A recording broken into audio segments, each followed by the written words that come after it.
Hey guys, it's Jake Machining with Unknown Munitions, and today I want to tell you about the new self-timing version of this Pro 5 brake that we just come out with in steel. So before, this used to be called the Pro Heavy, but it's basically a 5-port muzzle brake.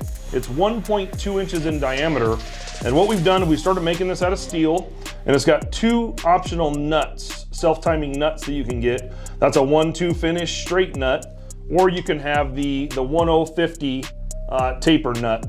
You know, we talked with a lot of shooters, and the two most common finish diameters you guys are gonna have out here. So this is a 1050 finish, and it has that taper nut on there, and you can see it looks fantastic. This wasn't additional machining that was done. This was just like the nut comes, it's just Cerakoted. And we did do 3/4 inch threads on these. So you can get them in 5/8 24 or 3/4 inch threads to leave them a little more meat around that muzzle.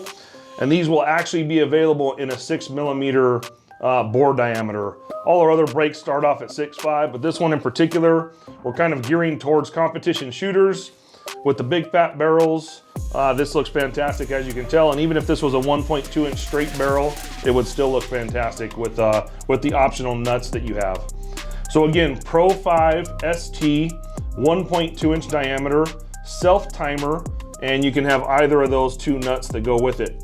If you're interested, check them out on unknownmunitions.com. Give us a call at the shop, and we'll tell you all about it. Thank you.